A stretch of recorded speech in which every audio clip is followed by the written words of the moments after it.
Picture this: the air thick with the scent of damp clay, the rhythmic scratch of styluses pressing into tablets, and the voices of young students reciting lessons in unison. No backpacks, no desks, no chalkboards, just the raw, unfiltered beginnings of education as we know it. This was the reality for children in ancient Mesopotamia over 5,000 years ago, where schools weren't just places of learning, but the very foundation of civilization itself. It's easy to assume that education has always looked the way it does today, but the truth is far more extraordinary. From the rigid discipline of Sumerian scribe schools to the philosophical debates of Athenian academies, ancient classrooms were worlds apart from our modern institutions, yet in some ways startlingly familiar. Think about the last time you sat in a classroom. Maybe you remember the hum of fluorescent lights, the rustle of textbooks, or the pressure of a looming exam. Now, strip away every modern convenience and replace it with clay tablets, reed pens, and teachers who demanded perfection, or else. In ancient times, education wasn't just about reading and writing. It was a matter of survival, a ticket to prestige, and sometimes even a path to avoiding punishment. The stakes were high and the methods were harsh, but here's what's truly fascinating. Despite the vast gap of centuries, the core purpose of school hasn't changed. Whether in ancient Babylon or a 21st century classroom, the goal remains the same: to pass down knowledge, shape young minds, and prepare the next generation for the world ahead. So how did these early schools function? Who attended them, and what did they learn? Over the next few minutes, we'll peel back the layers of history to reveal the surprising answers. You'll discover how Mesopotamian students spent years mastering cuneiform, how young Spartans endured brutal training to become warriors, and how Roman children studied rhetoric to climb the social ladder. Along the way, you might even catch glimpses of your own school days, because while the tools and techniques have evolved, the human drive to learn, to question, and to grow is timeless. This isn't just a story about the past, it's a reflection of who we are today. So let's step through the doorway of history and explore the origins of education together. The journey begins now. The first classrooms in human history were nothing like the bright, welcoming spaces we know today. Imagine instead a dimly lit room in ancient Mesopotamia, where rows of boys, because yes, education was almost exclusively for boys, hunched over slabs of damp clay, painstakingly carving wedge-shaped symbols with reed styluses. These were the adaba, the original tablet houses, and they functioned more like elite vocational schools than the universal education systems we have now. Attending one was a privilege reserved for the sons of wealthy merchants, government officials, and temple priests. Their mission: to master cuneiform, the intricate writing system that powered everything from royal decrees to grain inventories. But becoming a scribe wasn't just about memorizing symbols. Students had to learn advanced mathematics to calculate harvest yields, study multiple languages to translate diplomatic correspondence, and even copy epic poems like Gilgamesh word for word. A single tablet from the period gives us a glimpse into their grueling routine. One side shows a teacher's flawless cuneiform example, while the other reveals a student's shaky, error-ridden attempts. And those mistakes came with consequences. Discipline was brutal. Teachers wielded wooden rods freely, and one surviving tablet even lists the beatings a student received in a single day. Yet this harsh system worked. Graduates became the accountants, historians, and administrators who kept empires running, proving that education has always been the backbone of civilization. What's truly remarkable is how much of their world we've pieced together thanks to these young scribes. When they practiced writing, they didn't just copy dry textbooks. They scribbled complaints about their teachers, doodled in the margins, and even left behind tablets that read like ancient detention slips. One particularly relatable example from 2500 BC whines, "Why do you keep hitting me? I finally got the math right." These personal glimpses remind us that behind the rigid discipline, these were real children with the same frustrations and triumphs students experience today. The Adobe may seem worlds away from modern schools, but the human element, the struggle to learn, the pride of mastery, even the occasional rebellion hasn't changed at all. While Mesopotamia pioneered formal education, their approach was just the beginning. Across the ancient world, other civilizations were developing their own methods of teaching, each reflecting their unique values and needs. From the philosophical debates of Greece to the military drills of Sparta, education would take on countless forms, but the Mesopotamian scribes laid the foundation. Their clay tablets, preserved by chance in the ruins of burned buildings, became time capsules proving that the drive to learn and the challenges of teaching are as old as civilization itself. While Mesopotamian students toiled over clay tablets, another civilization was perfecting its own system of education along the Nile. In ancient Egypt, schools weren't just places of learning, they were gateways to power, prestige, and sometimes even immortality. Picture the scene, a sunlit courtyard attached to one of Thebes' great temples, where rows of boys sit cross-legged on reed mats, their papyrus scrolls unfurled before them. These weren't ordinary children, they were the chosen few, selected to join the elite class of scribes who would one day tally Egypt's grain stores, draft royal proclamations, and record the names of pharaohs for eternity. The path to becoming a scribe was grueling. Students spent years mastering hundreds of intricate hieroglyphs, each symbol requiring perfect strokes in precise proportions. But writing was just the beginning. They memorized complex mathematical formulas to calculate everything from pyramid angles to flood patterns, studied astronomy to predict the Nile's annual rise, and even learned medicine by copying ancient medical texts. One surviving school exercise shows a student painstakingly copying the same phrase 50 times, an ancient version of handwriting practice with far higher stakes. Make too many mistakes and you might feel the sting of the teacher's rod. A well-known text called the Instruction of Keti puts it bluntly: the scribe's hand is his fortune. The laborer's back carries only misery. What's fascinating is how Egyptian schools mirrored their society's hierarchy. While Mesopotamian Adobe accepted some merchant-class boys, Egyptian education was almost exclusively for the sons of officials and priests. Girls from noble families occasionally received tutoring at home, but formal schooling remained a male privilege. The rewards for perseverance, however, were immense. A skilled scribe could rise to oversee entire provinces, advise pharaohs, or even have his name preserved in tomb inscriptions. Some of history's most famous texts, from the poetic hymn to the Nile to the pragmatic rhymed mathematical papyrus, exist today because these student scribes practiced their craft with such precision. Yet behind the rigid discipline, we catch glimpses of youthful rebellion. One particularly relatable school text from Deir el-Medina complains, "My teacher's hand is heavier than stone." While another shows a bored student's doodles of animals in the margins of a serious lesson.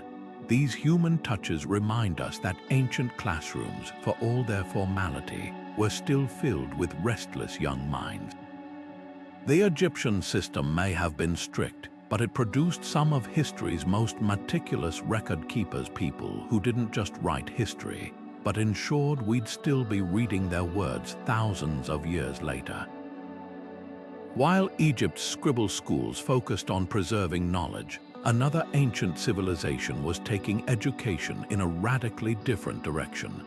Far to the north, in the rocky hills of Greece, a new kind of learning was taking shape, one that valued questions as much as answers and debate as much as memorization.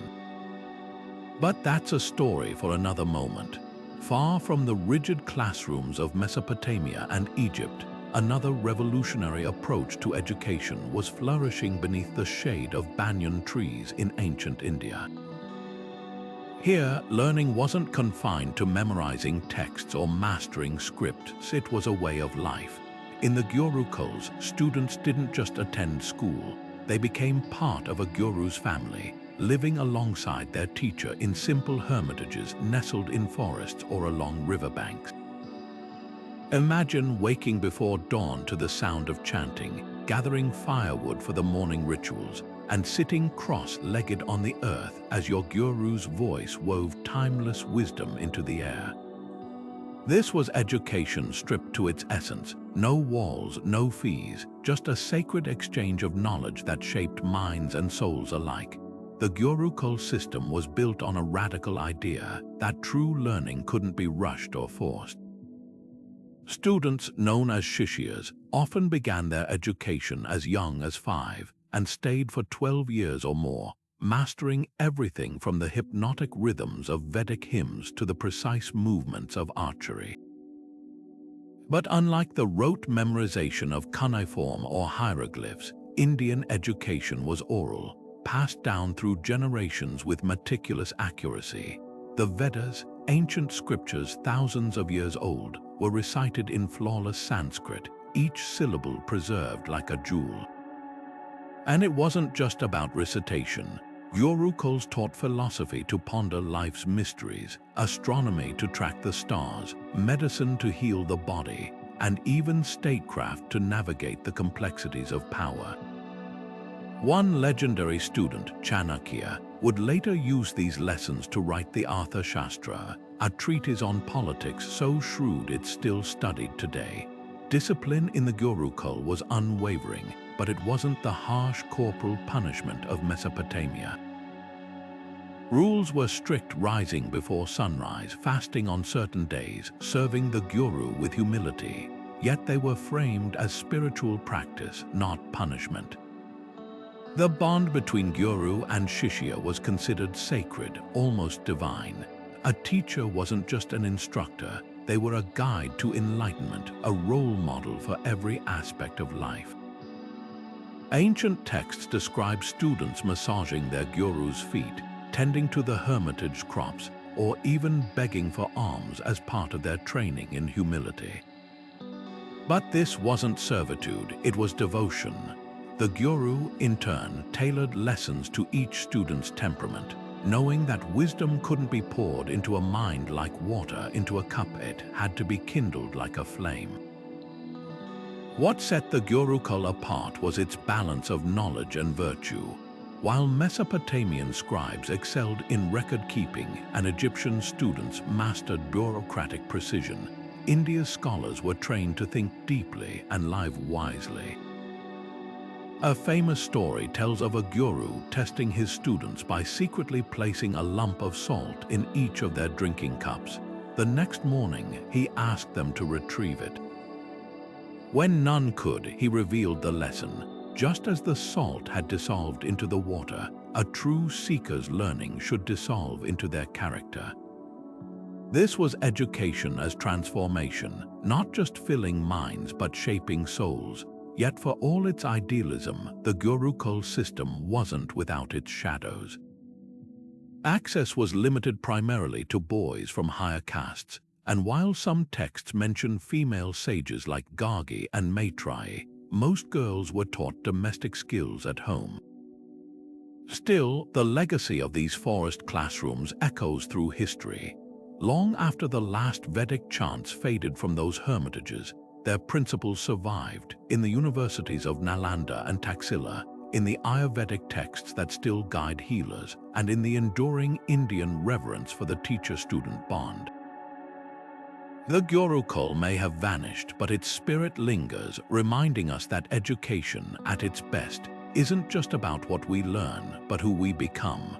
As we move from the tranquil forests of India to the sun-baked agora of Athens, another educational revolution was brewing, one that would trade the guru's wisdom for the philosopher's question and swap sacred chants for fiery debates. But that's where our journey turns next. In the quiet courtyards of ancient China, education wasn't about memorizing facts to pass exams. It was about shaping character to serve society. Imagine a classroom where the air hummed with the rhythmic recitation of Confucian texts, where students bowed deeply to their teachers before each lesson, and where the goal wasn't just to learn, but to become virtuous. This was the essence of Chinese education, a system that prized moral wisdom above all else. At its heart lay the teachings of Confucius, a philosopher who believed that true knowledge began with self-discipline and respect for others. His ideas didn't just fill scrolls, they built empires. The Analects of Confucius became the foundation of every scholar's education, but studying them wasn't a dry exercise in repetition. Students debated their meanings, wrestling with questions like, what does it mean to be truly just? Or how does a ruler earn the people's trust? These weren't abstract discussions, they were training for a life of public service. In a society where government officials were chosen not by birth but by merit, education was the ladder to influence. The imperial examination system, introduced centuries later, turned Confucian ideals into a national institution. For over 1,000 years, young men from all backgrounds, farmers' sons and merchants' heirs alike, pored over the same texts, hoping to earn a place in the civil service.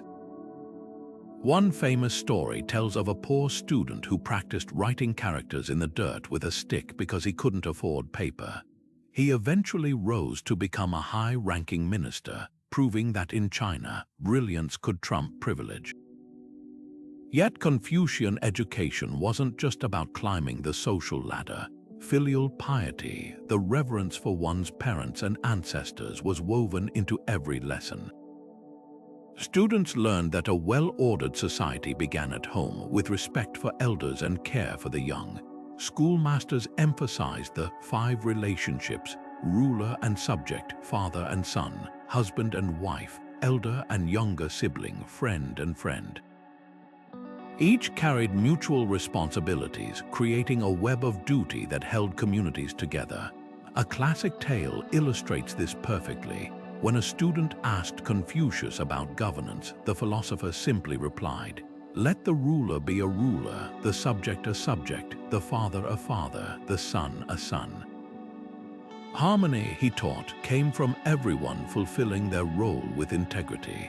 What set Chinese education apart was its balance of rigor and reflection. While Mesopotamian scribes drilled cuneiform and Spartan boys endured physical trials, Chinese scholars spent years contemplating the subtle virtues of benevolence, righteousness, and propriety. Calligraphy wasn't just penmanship, it was a meditation on discipline, each stroke of the brush revealing the writer's character. Poetry wasn't mere recitation, it was a window into the human heart.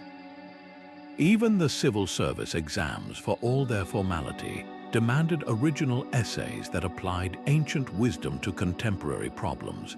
A standout candidate might be asked to argue how Confucian principles could ease famine or prevent corruption, proving that rote learning alone wouldn't suffice. But this system wasn't without its flaws. The intense focus on Confucian texts left little room for scientific innovation or artistic experimentation.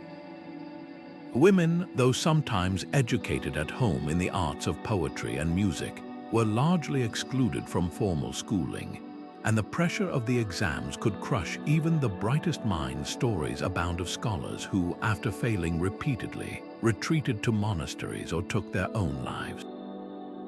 Yet for all its constraints, the system produced towering figures like the statesman scholar Sima Qian. who penned China's first comprehensive history, or the poet Du Fu, whose verses captured the soul of a nation. Their legacy reminds us that education, at its best, doesn't just transmit knowledge, it cultivates wisdom that endures across millennia. As the echoes of Confucian classrooms fade, our journey takes us westward to the sunlit hills of Greece, where a different kind of learning was taking root, one that traded harmony for debate and virtue for the relentless pursuit of truth. But that's where the story turns next.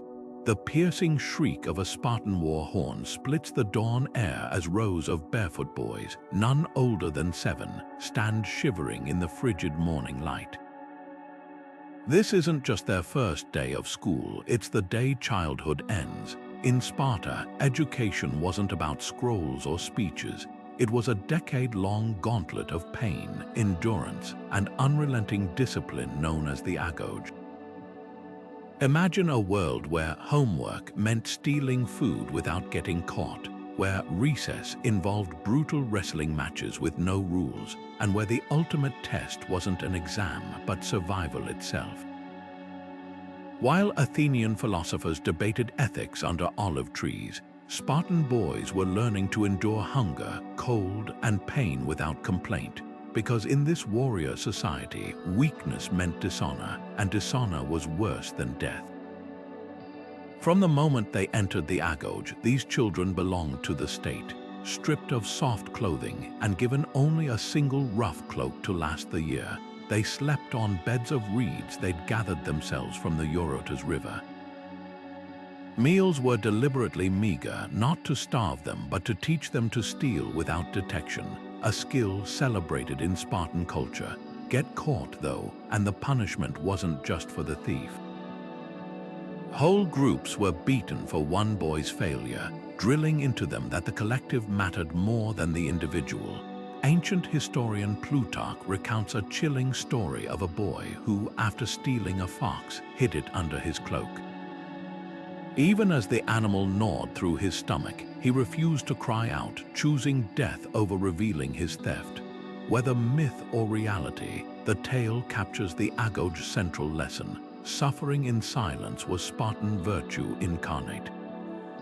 But the Agoge wasn't just about hardening bodies, it forged unbreakable bonds. Boys were divided into herds led by older youths, creating a brotherhood stronger than family ties.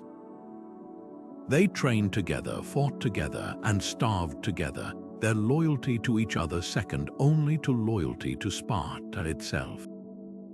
Combat training went beyond swords and spears. They learned to fight with bare hands, to endure floggings without flinching, even to communicate through coded dance movements during their secretive, Cryptaea missions' nighttime raids against the Helot population, designed to eliminate potential threats and test their stealth. One particularly grueling ritual, the diamastagosis, saw boys whipped bloody at the altar of Artemis Orthia, competing to endure the most lashes without crying out. The last one standing earned not a medal, but something far more precious: respect. While boys trained for war, Spartan girls underwent their own rigorous education, a radical departure from other Greek city-states where women were largely confined to domestic life. Running, wrestling, and throwing the javelin weren't just encouraged, they were mandatory. A famous saying attributed to Spartan women sums it up: return with your shield or on it. Their physical training wasn't for combat, but to birth strong future warriors and to manage estates while men were at war. Unlike Athenian women, who were often illiterate, some Spartan girls learned to read and studied poetry, particularly the works of Altman, whose choral lyrics celebrated female strength. But their ultimate test came in childbirth. Spartan mothers were known to tell their sons before battle, come back victorious or not at all. This was a society where even motherhood was framed as wartime service. The Agoge's legacy is as contradictory as it is compelling. It produced arguably history's most formidable soldiers, men who stood firm at Thermopylae against impossible odds, but at a steep cost.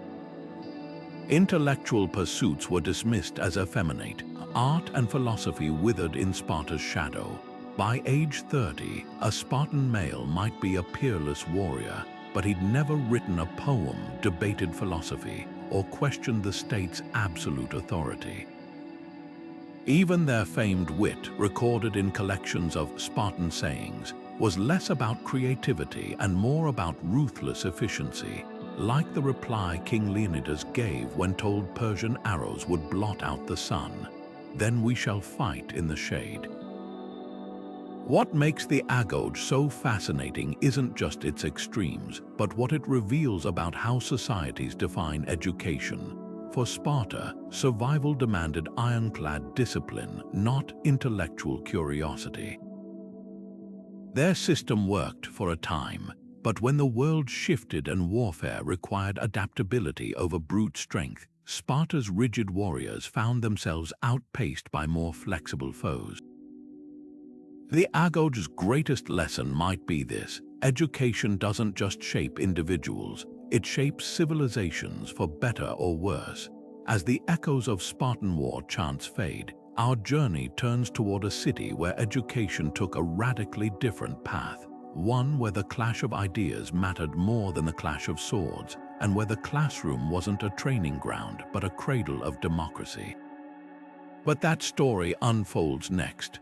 Athenian schoolyards hummed with a very different energy than Spartan drill grounds. Instead of barked commands and the thud of marching feet, the air carried the lively back and forth of debates and the strumming of lyres. Here, education wasn't about forging unthinking soldiers. It was about crafting citizens capable of shaping democracy itself. Picture a sunlit courtyard where a group of boys, draped in simple chittons, huddle around a teacher as he unravels the mysteries of geometry in the sand. Nearby, another instructor corrects the rhythm of a student's poetry recitation, while in the shade of an olive tree, a philosopher prods his pupils with questions that have no easy answers. This was the Athenian ideal, a harmony of mind, body, and spirit that produced not just scholars, but participants in the world's first democracy. From the age of 7, Athenian boys embarked on an education divided into 3 pillars: grammata, letters, mousaic, music and poetry, and gymnastic, physical training. But this wasn't the rigid specialization of modern schools. A single day might swing from memorizing Homer's Iliad to wrestling in the Palestra, then back to composing hymns to Apollo. The goal wasn't just skill acquisition, it was arete, excellence in all things. Teachers, often freed slaves or metics foreign residents, drilled students in reading and writing using wax tablets, but the real magic happened in the interplay of disciplines. Music wasn't merely performance, it taught mathematical ratios and emotional discipline. Poetry wasn't just recitation, it instilled moral lessons from heroes like Odysseus. Even sports had higher purpose. The graceful movements of the pentathlon were said to reflect the balance of a virtuous soul. What set Athens apart was its revolutionary embrace of questioning. While Spartan elders demanded obedience, Athenian philosophers like Socrates prowled the agora, dismantling assumptions with relentless inquiries. What is justice? Can virtue be taught? His famous Socratic method turned classrooms into intellectual battlegrounds where students honed their reasoning by defending or abandoning their beliefs. One vivid account describes Socrates reducing a confident young aristocrat to puzzled silence, not to humiliate him, but to show that true wisdom begins with admitting ignorance. This spirit of inquiry trickled down to everyday schooling. Teachers encouraged students to critique speeches, analyze political systems, and even challenge mythological tropes. In a society where every free male could vote, education wasn't just about personal advancement, it was civic survival. A citizen who couldn't spot flawed rhetoric in the assembly risked being duped into disastrous wars or unjust laws. Yet for all its brilliance, Athenian education had glaring blind spots. Girls, though sometimes literate, were largely excluded from formal schooling, learning domestic skills like weaving and household management at home. A rare exception was Aspasia, the intellectual partner of Pericles, who reportedly debated philosophy with Athens' greatest minds, but she was a Metic, not an Athenian woman, and her prominence sparked scandal. Even for boys, access depended on wealth. While Sparta's Agoge was state-run, Athenian schools were private, with fees putting advanced education out of reach for poorer families. The sons of aristocrats might study rhetoric with Isocrates or metaphysics with Plato, while others ended their schooling after basic literacy. This divide mirrored Athens' democratic contradictions, a city that championed equal participation yet relied on slave labor and sidelined half its population. The legacy of these classrooms, however, transcends their limitations. Walk into any modern university seminar and you'll see the echoes of Plato's Academy, where students circled under colonnades, dissecting ethics and epistemology. The liberal arts model, rooted in Athens' trivium and quadrivium, still shapes education today. More profoundly, the Athenian insistence that questioning authority is a civic duty became the bedrock of Western thought. When a teenager in a democracy class debates the fairness of a law, or when a scientist challenges prevailing theories, they're inheriting a tradition born in these ancient courtyards. The Spartans left statues of warriors, the Athenians built monuments of the mind. As the Athenian sun dips below the Acropolis, our journey turns toward a civilization where education became not just a path to citizenship, but an instrument of empire where rhetoric was less about truth than power, and classrooms trained men to conquer the world with words. But that story unfolds next. Beneath the grand narratives of ancient education, the scribble schools, the philosophical academies, the warrior training grounds, lies a quieter, often overlooked story. The determined women who carved out spaces to learn in a world that rarely made room for them. Take the case of Ptahhotep, an Egyptian noblewoman of the Ptolemaic period whose tomb inscription proudly declares her literacy, a rarity for her gender. Or the Spartan girls who trained alongside their brothers in running and wrestling, their bronzed limbs as strong as any boys. These weren't anomalies, they were glimpses of what could have been had history unfolded differently. In Egypt, the exceptions were striking but sparse. While most girls learned weaving and household management at their mother's knees, daughters of the elite occasionally breached the male-dominated scribble world. The Hesetrikit, or female scribes, were rare but not unheard of women like Nebet, a vizier's daughter who may have assisted in temple record-keeping. Some royal women, such as Pharaoh Hatshepsut, were fluently literate, commissioning grand inscriptions to legitimize their rule. Even love poetry from the New Kingdom hints at educated women. One playful verse between lovers includes the line, "My heart flutters like a bird when I see your handwriting," suggesting both correspondents could read. Yet these privileges were tightly guarded. A papyrus from Deir el-Medina admonishes, "A woman's place is the loom," revealing how deeply entrenched the barriers were. Sparta took a radically different approach.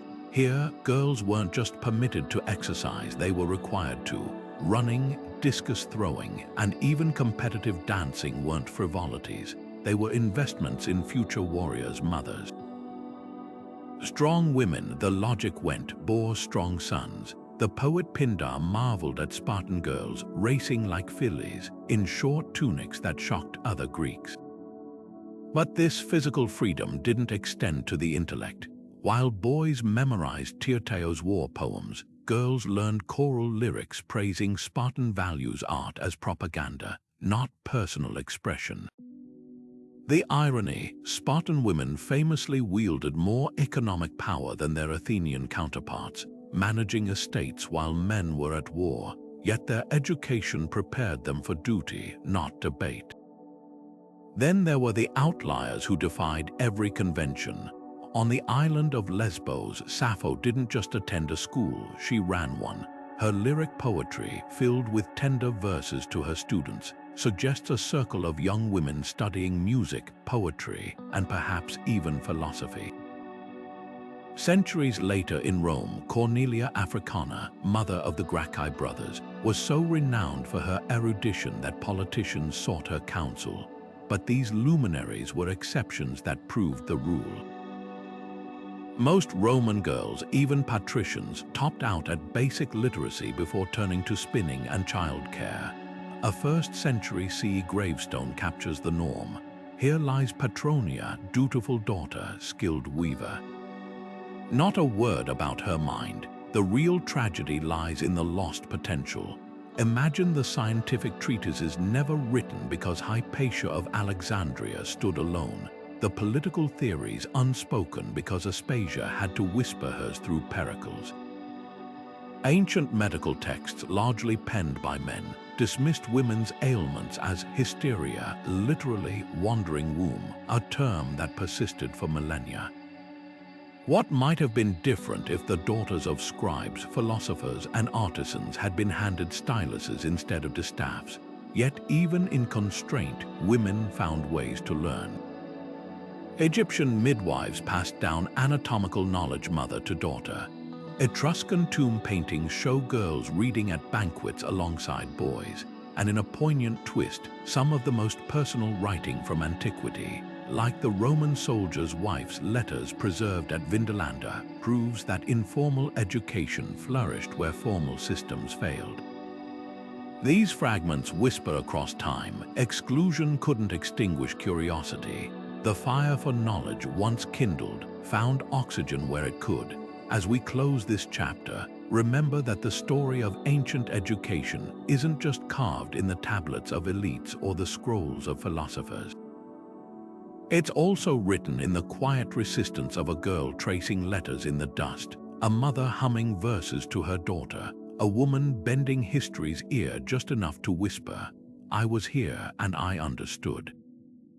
The scratch of a reed stylus on damp clay, the whisper of a brush gliding over papyrus, these were the sounds of learning in ancient classrooms. Without a single sheet of paper or drop of ink, students across civilizations developed writing systems that would outlast empires. In Mesopotamia, education literally began with getting your hands dirty.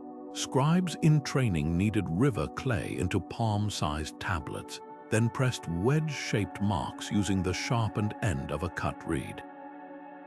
These weren't just rudimentary notebooks, they were durable records. Once dried in the sun or baked in kilns, cuneiform tablets could survive millennia, which is exactly why we've recovered tens of thousands from school ruins in Nippur and One particularly telling tablet shows a teacher's perfect cuneiform on the left, with a student's shaky attempts trailing off into frustrated scribbles on the right.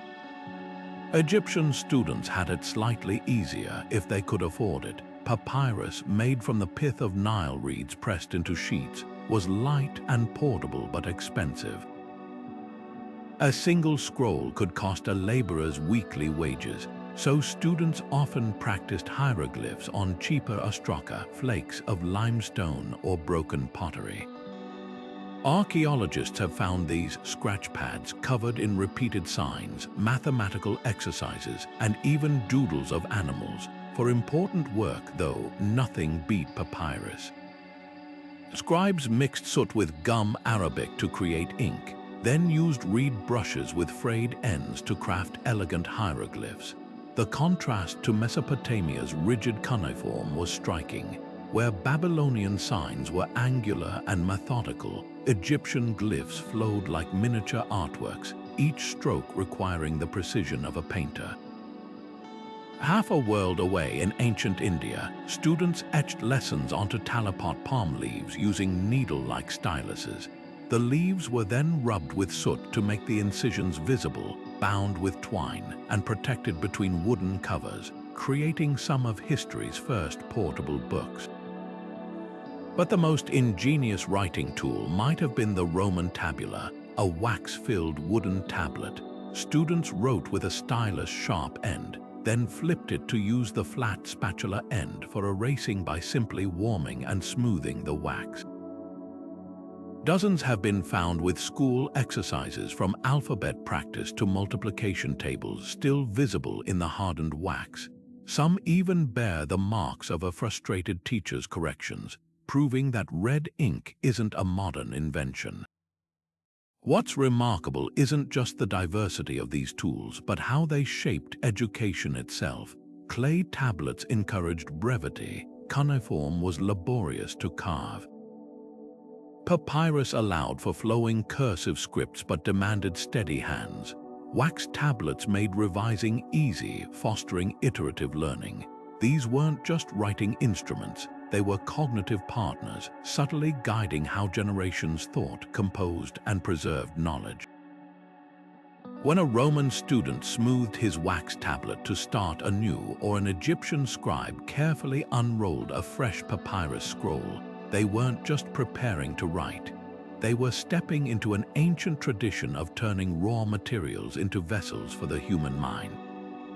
The sting of a reed rod across the knuckles, the sharp crack of a wooden paddle on bare skin, these sounds were as familiar in ancient classrooms as the recitation of lessons. Discipline wasn't just a tool for maintaining order.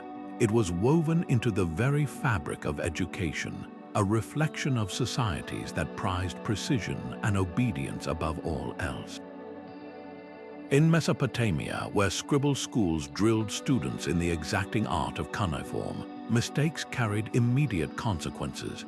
One particularly vivid poem, School Days, reads like an ancient complaint letter. The monitor said, "Your handwriting is unsatisfactory," and caned me. The teacher said, "You spoke without permission," and struck my back. What's striking isn't just the brutality, but the dark humor with which the student recounts his ordeal, proof that even 5,000 years ago, kids found ways to cope with harsh systems. Egyptian teachers wielded the rod with similar resolve. A well-known proverb from the Middle Kingdom warned, "A boy's ears are on his back, he listens when he is beaten." Tomb paintings sometimes show schoolmasters gripping bundles of reeds, their arms raised mid-swing. But this wasn't mindless violence.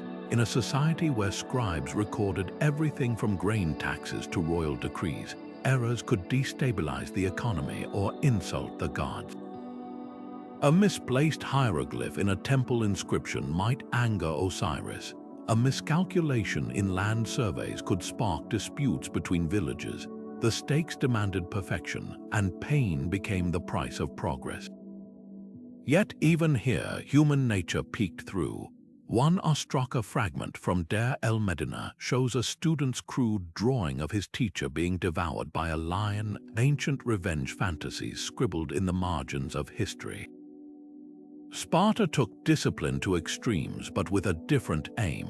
Where Mesopotamian beatings corrected sloppy handwriting, Spartan floggings tested a boy's ability to endure pain silently. The infamous diamastagosis ritual at the altar of Artemis Orthia wasn't just punishment. It was a spectator sport, with youths competing to withstand the most lashes without crying out. The winner earned no trophy, just the silent respect of his peers and elders. This brutal practice wasn't about correcting errors, but forging indomitable spirits. Plutarch recounts how one boy, rather than reveal stolen food, let a fox gnaw through his intestines without a sound. Such stories, whether embellished or not, reveal the Spartan ideal. Pain was a test, and failure meant social death. Yet hidden in these harsh methods were glimmers of something unexpected care. Egyptian medical texts included remedies for classroom injuries, suggesting teachers weren't meant to maim, only motivate. In Mesopotamia, the same poem that details beatings also shows a teacher later praising the student, offering food, and calling him "my beloved."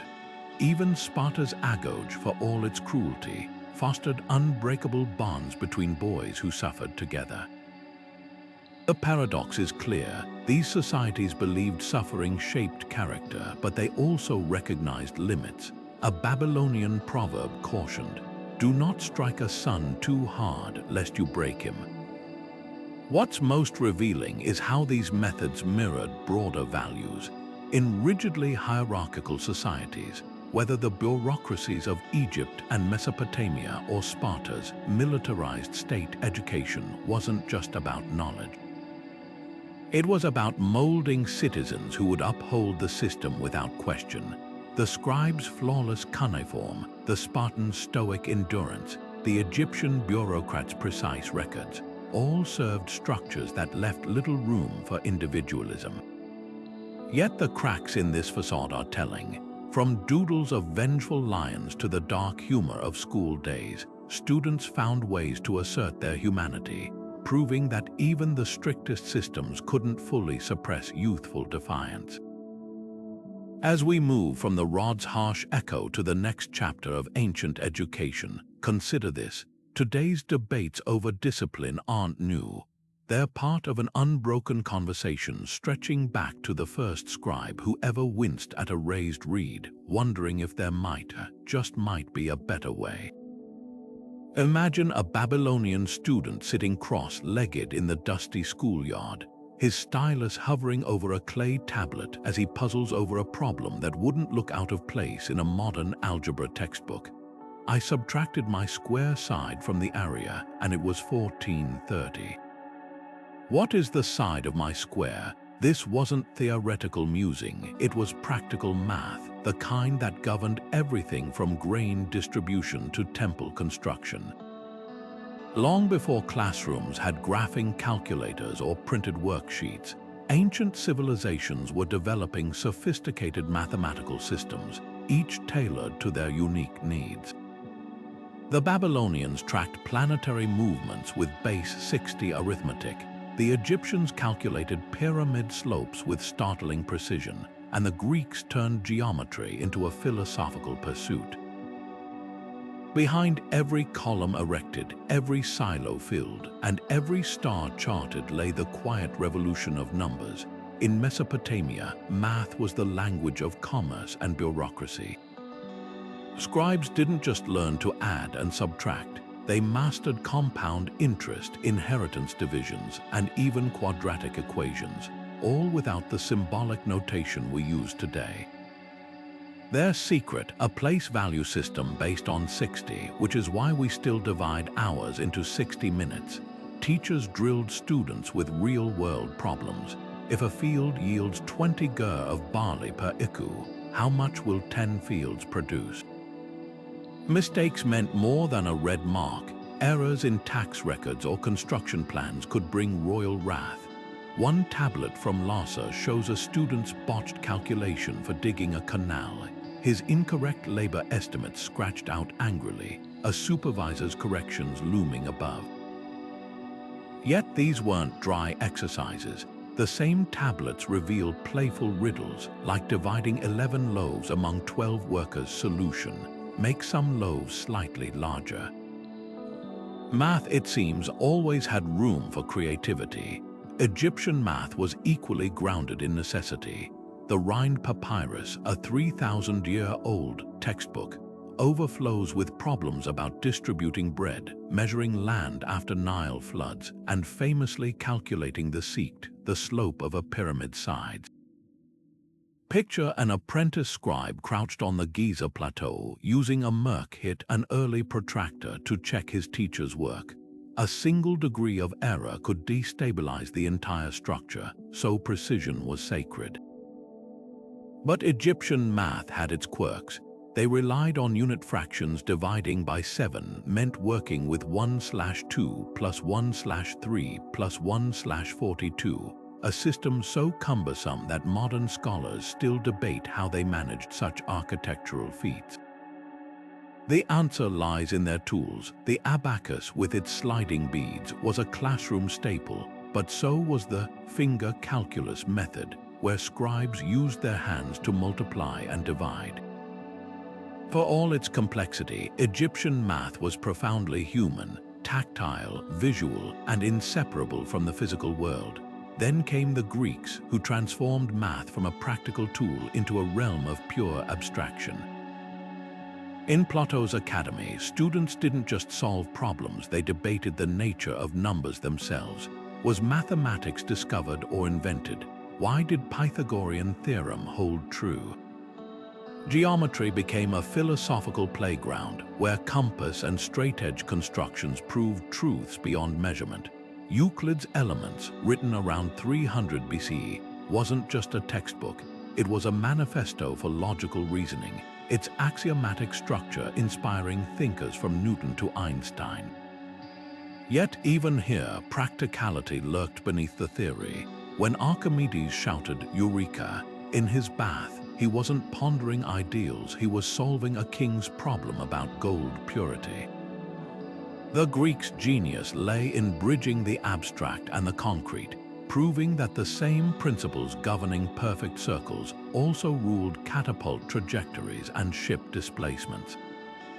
What ties these traditions together is their shared recognition. Math wasn't just about numbers, it was about survival, power, and understanding the fabric of reality.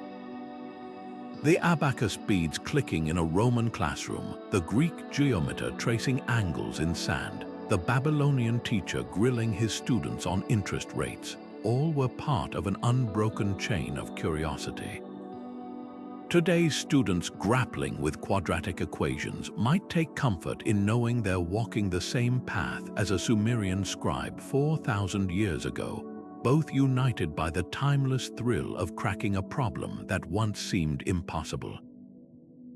The tools have changed, but the human hunger to quantify, measure, and make sense of the world remains unchanged. As we move from the calculated lines of geometry to the rhythmic verses of poetry, the next chapter of ancient education reveals how numbers and letters often danced together, where music theory met mathematics and meter became a measure of the cosmos itself. But that harmony awaits its turn. The strings of a Greek lyre hummed with more than just melody, they vibrated with the very principles of mathematics and morality. In Athens, where education aimed to create well-rounded citizens, music wasn't entertainment, it was the bridge between logic and emotion. Young boys spent hours plucking the 7 strings of their lyres, each note tuned to precise mathematical ratios discovered by Pythagoras himself. The Dorian mode was believed to instill courage, the Phrygian mode to soothe anger. Every scale was a lesson in emotional governance. When philosophers like Plato argued that musical modes could corrupt or elevate a society, they weren't speaking metaphorically.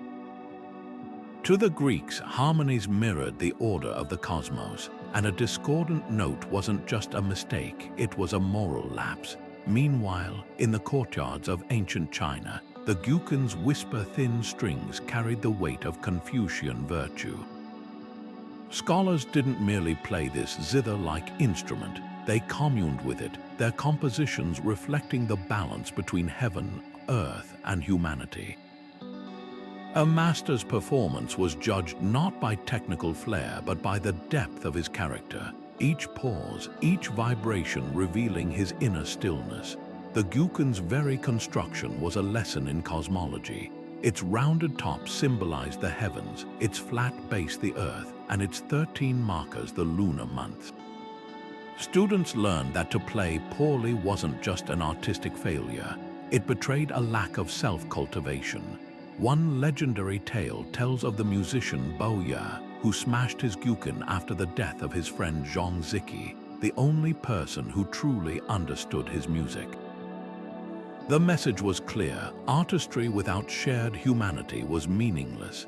Egypt elevated art to divine pedagogy. Temple walls weren't blank slates for decoration, they were textbooks in pigment and stone. Apprentice scribes traced hieroglyphs with ochre and lapis lazuli, their brushes moving in exacting patterns dictated by centuries of tradition. A single misplaced curve in a god's cartouche could offend the deities, so precision was ritual.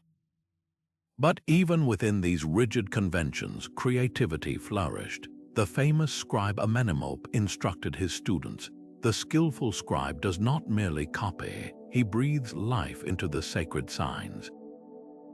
Tomb paintings show vibrant scenes of harvest dances and ceremonial processions, capturing not just events but the rhythm of existence itself. Music, too, was inseparable from worship.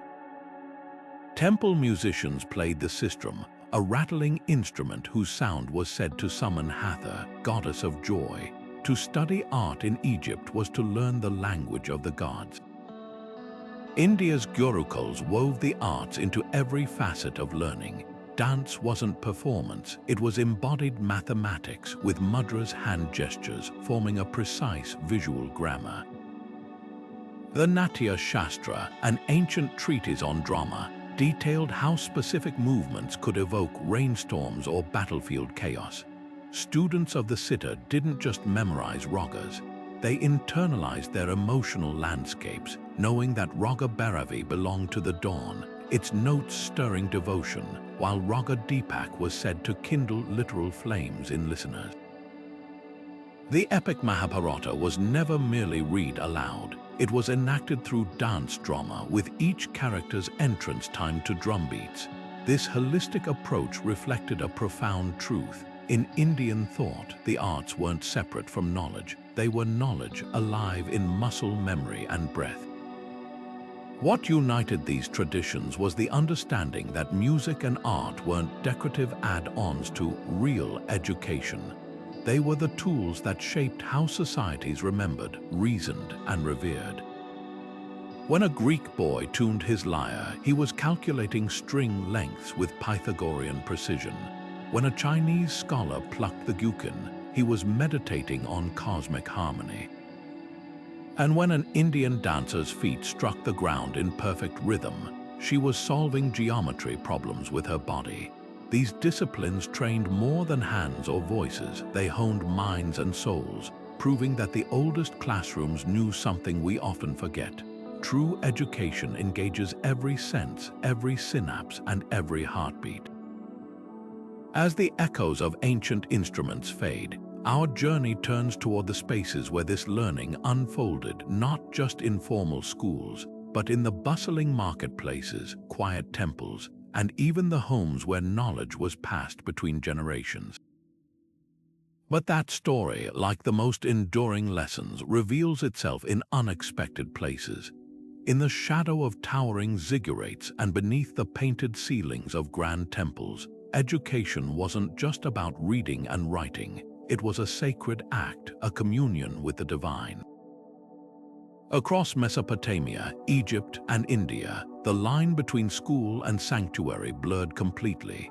Picture a young acolyte in his fingers tracing cuneiform prayers to enlil under the watchful eye of a priest scribe. Every stroke of his stylus was both a lesson in language and an act of worship, the clay tablet as much a devotional object as a writing exercise. These temple schools weren't just classrooms, they were the beating hearts of civilizations where literacy and liturgy grew from the same root. Mesopotamian adaba attached to temples served a dual purpose, training scribes for bureaucratic work while preserving the incantations and hymns that kept the gods favorable. Students copied texts like the Exaltation of Inanna, mastering both the mechanics of cuneiform and the rhythms of sacred poetry. Astronomy lessons weren't merely about charting stars. They were deciphering divine messages, predicting auspicious moments for planting crops or waging war based on celestial omens. A single school tablet from Nippur shows a student's repeated attempts to write a prayer to Nisaba, goddess of writing. His mistakes scraped away and rewritten until the words pleased both teacher and deity. The message was clear. Precision in scholarship was itself a form of piety. Egypt elevated this fusion to an art form.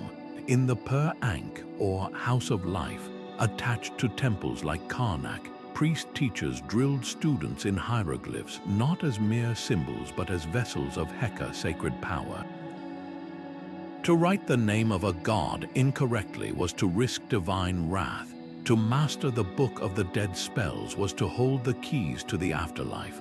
medical training blended practical remedies with incantations, as seen in the Ebers Papyrus, where a prescription for headaches might include willow bark, a natural painkiller coupled with an invocation to Isis.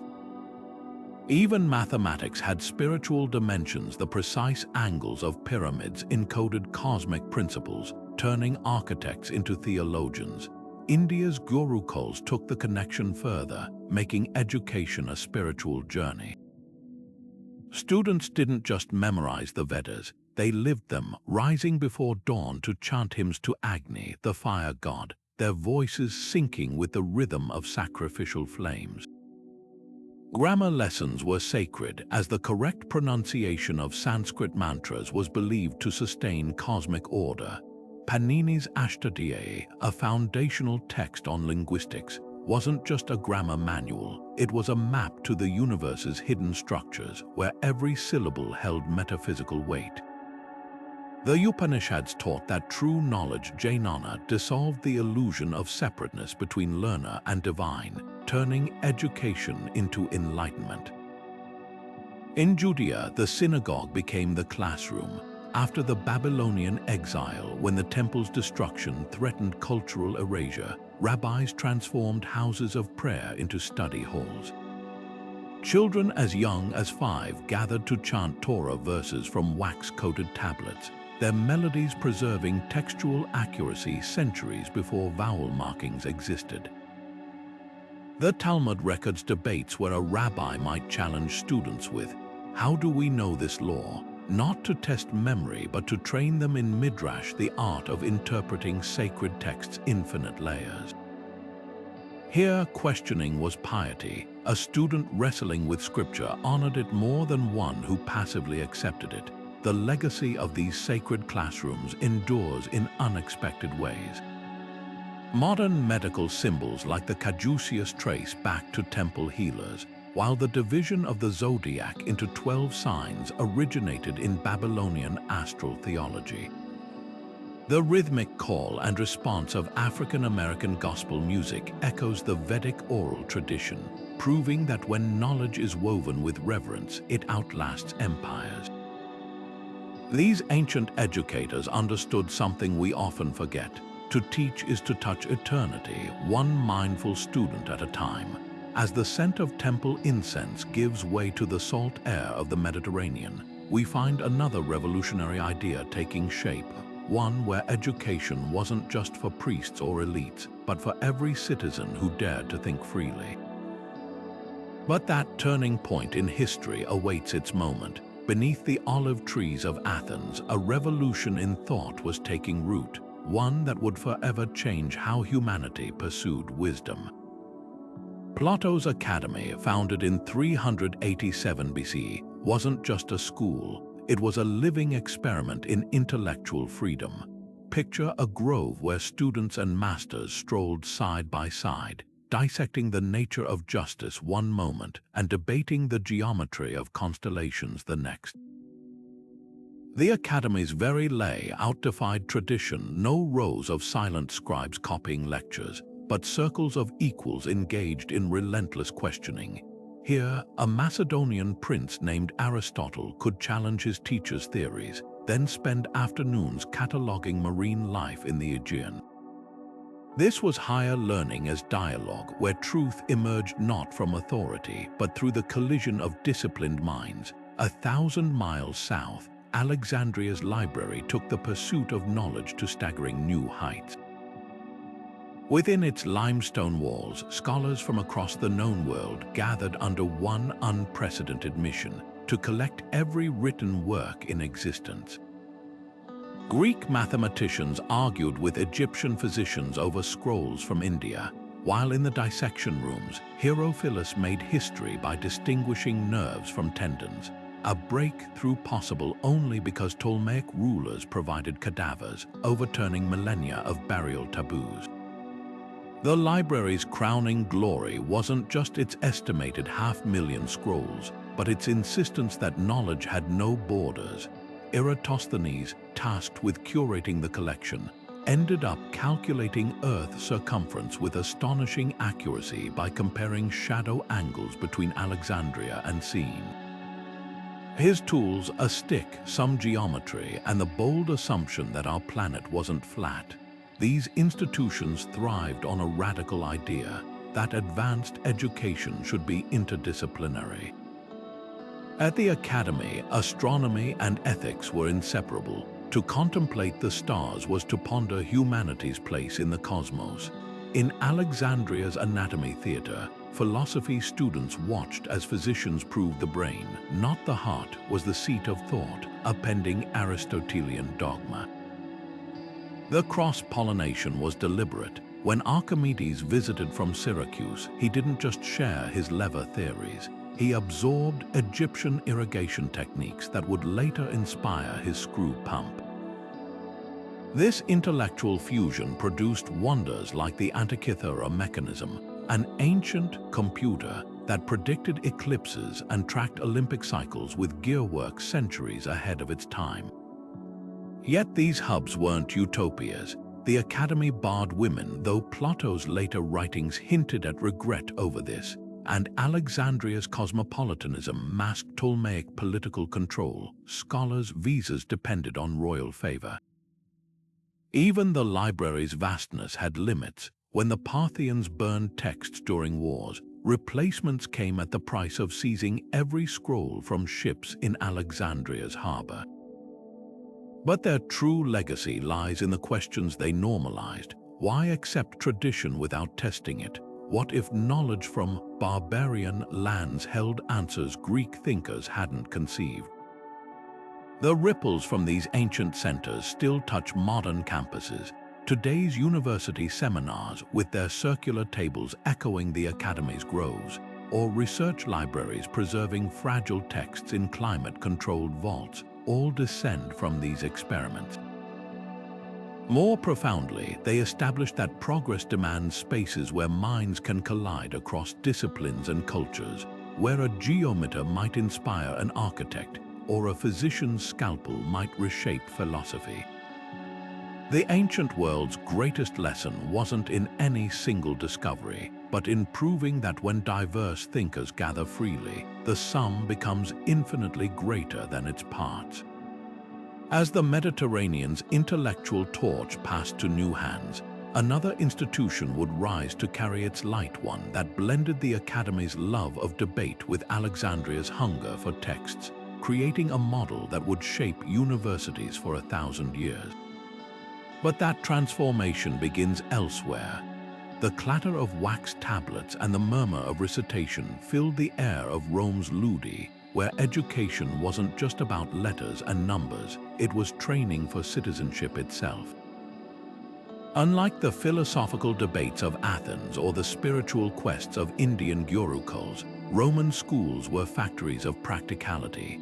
Picture a bustling classroom in Pompeii where boys, and occasionally girls from progressive families, sat on wooden benches, their stylish scratching multiplication tables into wax. The teacher, often a Greek slave known as a literator, moved between rows, correcting postures as much as penmanship. For a few copper coins a month, children of merchants and craftsmen learned the 3 Rs: reading, writing, and reckoning. But this was no egalitarian system. While plebeians stopped at basic literacy, the sons of senators advanced to study Cicero's speeches and the 12 tables of law, their education a ladder to political power.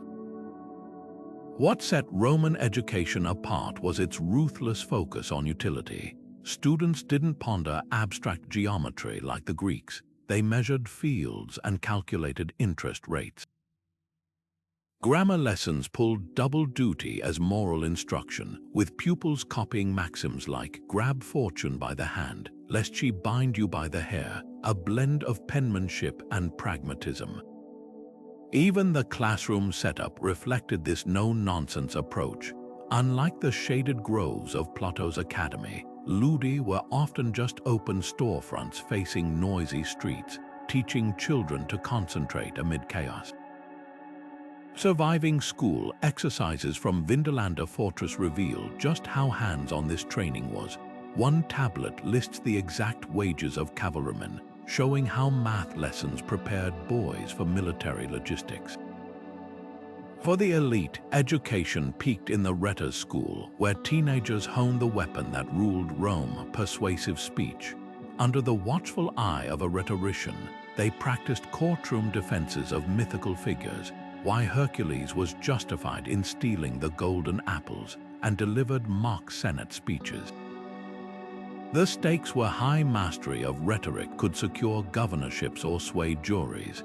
Seneca the Younger recounted how his teacher would abruptly switch a student's position mid-debate, forcing them to argue against their own case.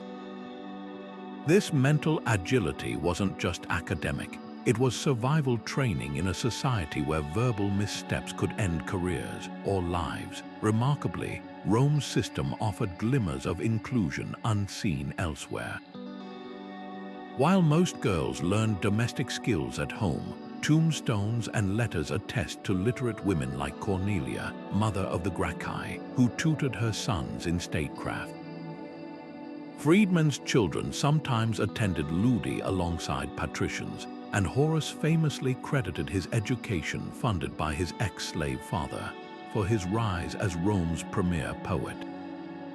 Yet these exceptions proved the rule. Education was ultimately about maintaining the machinery of empire.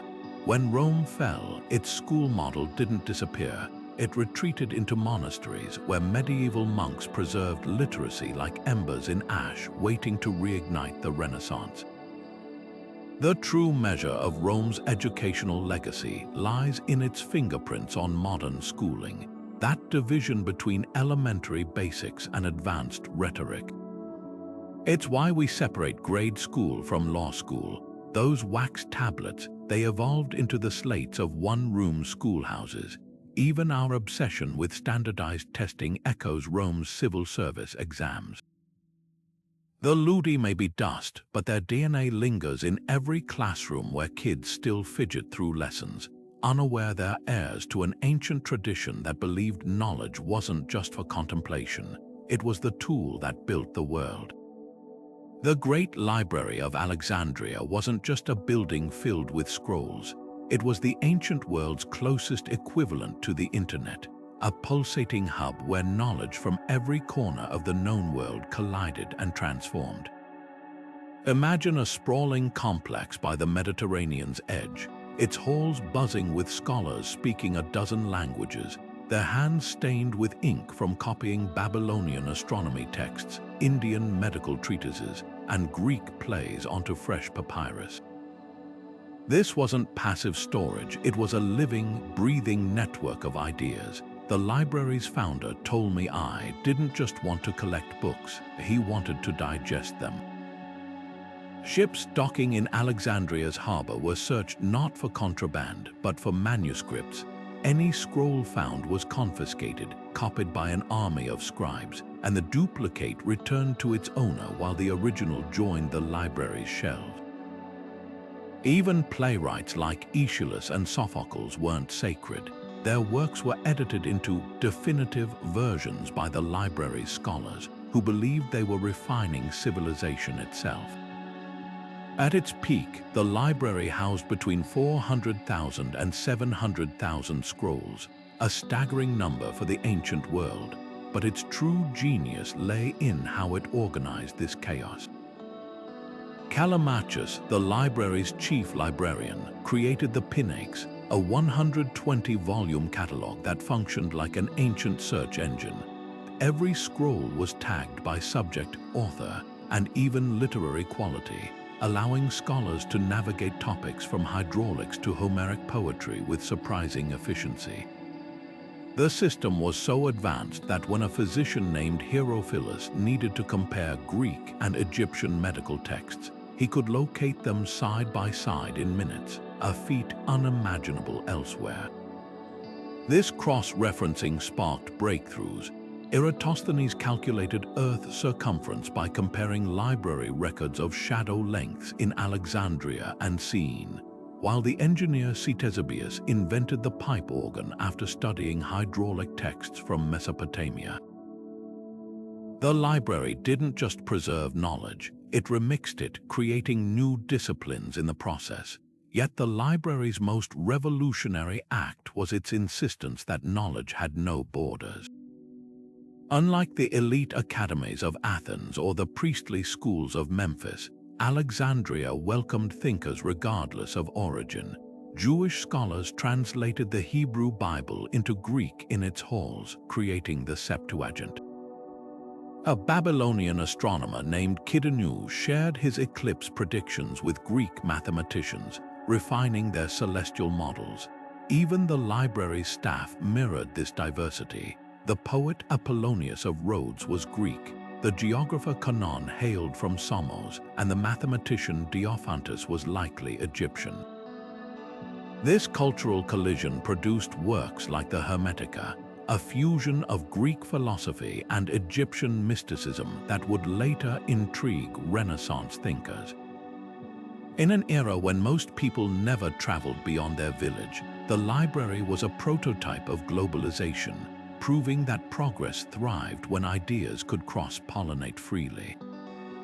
The tragic irony is that this beacon of learning was destroyed not by a single cataclysm, but by centuries of neglect and violence. The myth of its burning by Julius Caesar in 48 BC is only partly true. While his siege did torch a warehouse of scrolls near the docks, the library itself limped on for centuries. The deeper blow came from slow suffocation, funding cuts under Roman rule, Christian riots against pagan texts in the 4th century, and finally, the dismantling of its last remnants during Arab conquests. Each loss was irreplaceable. Imagine the plays of Euripides we'll never read, the histories of Phoenicia that vanished, the scientific treatises that might have shaved centuries off the Dark Ages. A single surviving fragment from the astronomer Hipparchus, recently rediscovered beneath a medieval manuscript, hints at how much was lost. His star catalogue, once housed in Alexandria, was far more accurate than anything produced for another 1,000 years. What endures, though, is the library's radical vision. In an age of empires built on swords, it proved that the real conquests were intellectual. Its model centralized knowledge, open access, interdisciplinary dialogue echoes in every modern university and digital archive. When you search an online database today, you're tapping into a tradition that began with scholars scrawling call numbers on papyrus tags. The library's greatest lesson wasn't just in the scrolls it saved, but in the truth it embodied. No civilization can thrive without a place where ideas, no matter how foreign or inconvenient, are protected, debated, and set free to transform the world.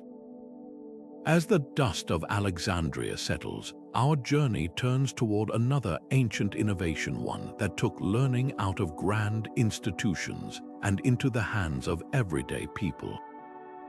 But that story begins in the unlikeliest of places. Long before ink touched parchment or stylus met clay, the human voice was the mightiest library on earth. Celtic bards could recite genealogies spanning 20 generations, their words flowing in hypnotic rhythms perfected over years of training. In West Africa, griots didn't just sing history, they became living archives, their songs encoding everything from royal lineages to the secret properties of medicinal plants.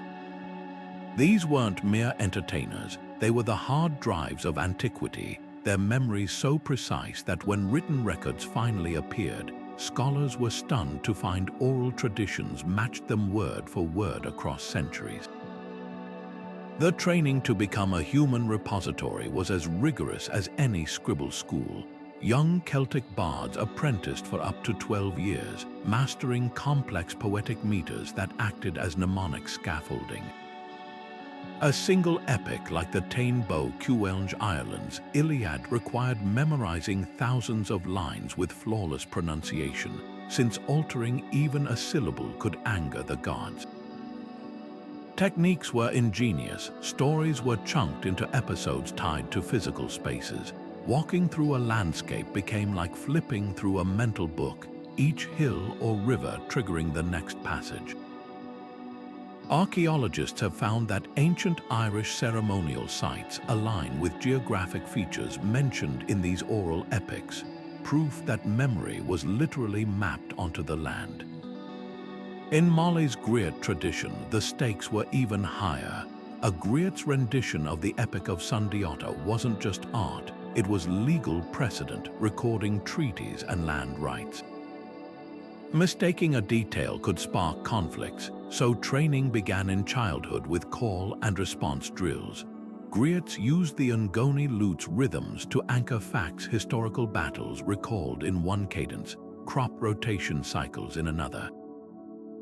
Modern researchers comparing griot accounts with Arabic manuscripts from Timbuktu found astonishing accuracy in events dated over 600 years prior. The secret error correction baked into the system, multiple griot lineages preserved parallel versions, and annual gatherings at places like the Kangoba Kamabolan Shrine allowed cross-checking narratives, functioning like ancient peer review. Even cultures with writing clung to oral validation. In China's imperial exams, candidates had to recite entire Confucian classics verbatim before analyzing them. A single misplaced character could fail you. Jewish yeshivas still practice chazara, the art of memorizing Talmudic debates with precise vocal inflection, preserving nuances that written Aramaic can't capture. Plato famously distrusted writing, fearing it would atrophy memory. His dialogues were meant to be performed, not just read. The tension between oral and written flared in medieval Europe when scribes copying Homer sometimes wrote, "I forgot," in margins where their memories failed. What's miraculous is how these techniques reshaped brains. Neuroimaging shows modern memory champions use the same spatial association methods as ancient bards, activating hippocampus patterns unlike typical recall. The griot's layered storytelling, where facts nest within proverbs, within songs, mirrors modern error-checking algorithms. And when linguists recorded aging Siberian Alonko singers, they found their epic poems contained more consistent details than their everyday speech, as if the ritualized language created a protective cognitive vault. This was education at its most intimate, knowledge not just learned, but lived in the breath and bones. When a griot sings of Sundiata's victory at Karina, the listener doesn't just hear history, they feel the warrior's exhaustion in the rasp of the voice, smell the iron tang of blood through the imagery. Orality's genius was its fluidity. A bard could adjust a tale for a child's lesson or a king's counsel, something static scrolls couldn't do. We've gained much with writing, but somewhere in the rush to record, we lost the art of letting knowledge live and breathe within us. The bards and griots would remind us, true wisdom isn't just stored, it's performed, shared, and above all, remembered. As the echoes of ancient voices fade, another revolution was brewing, one that would etch words not just in minds but in stone and metal. But that transformation begins with marks far humbler than epic poems. While formal schools taught philosophy and rhetoric, some of history's most valuable lessons unfolded not in classrooms, but in workshops, temples, and political backrooms where masters passed down skills directly to their apprentices. Picture a 12-year-old boy in ancient Memphis, his fingers coated in clay as a potter, guides his hands to center the spinning wheel, an intimate transfer of knowledge repeated daily across civilizations. Unlike the theoretical debates of academies, apprenticeships thrived on muscle memory and whispered trade secrets, creating unbroken chains of expertise stretching back to the first flint knapper who showed a child how to shape stone. In Rome, political apprenticeships were less about scrolls and more about survival instincts. Young patricians didn't learn statecraft from textbooks, but by shadowing senators like living field guides. They witnessed how a raised eyebrow could diffuse an angry mob, how a well-timed joke might stall a hostile vote. Cicero famously mentored his son Marcus this way, taking him to Senate debates where the teenager absorbed the unspoken rules, when to interrupt, how to flatter without groveling, which alliances were worth a discreet bribe. These lessons couldn't be written down, they had to be inhaled like smoke in a backroom negotiation. One surviving letter from a Roman apprentice complains, "Today I stood for 6 hours behind Crassus as he argued a land dispute. My feet are numb, but now I know how to make a jury feel rich men deserve more property." Medical training took this hands-on approach to life or death extremes. Egyptian physician apprentices didn't study anatomy from diagrams, they assisted in mummifications, memorizing organs by weight and texture as they removed them. The Smith Papyrus records a teaching method where masters described injuries, a gaping wound above the eyebrow with pulsating blood, and apprentices diagnosed treatments, press with heated linen to seal vessels. Greek doctors like Hippocrates took students on house calls, showing them how to distinguish fatal fevers from survivable ones by the smell of sweat or the glaze in a patient's eyes. Their textbooks were living bodies, their exams conducted over the moans of the afflicted. The artisan world operated on similar principles. A Sumerian metalworker's apprentice spent years stoking furnaces before ever touching gold, learning temperatures by the color of flames. Chinese jade carvers taught pupils to identify flaws in stone by sound tapping blocks until they rang true like a perfected musical note. These weren't just technical skills but sensory languages. A master Athenian potter could allegedly judge clay quality by tasting the mud, a trick he'd only demonstrate after his apprentice had ruined 50 vessels with inferior material. What made apprenticeships revolutionary was their adaptability. When the Library of Alexandria burned, glass-blowing techniques survived because masters had etched them into apprentices' hands through repetition. While plague could silence a philosophy school, shipbuilding apprentices in Phoenicia ensured naval designs outlived their designers. This was education as biological continuity, skills replicating themselves through demonstration as reliably as DNA.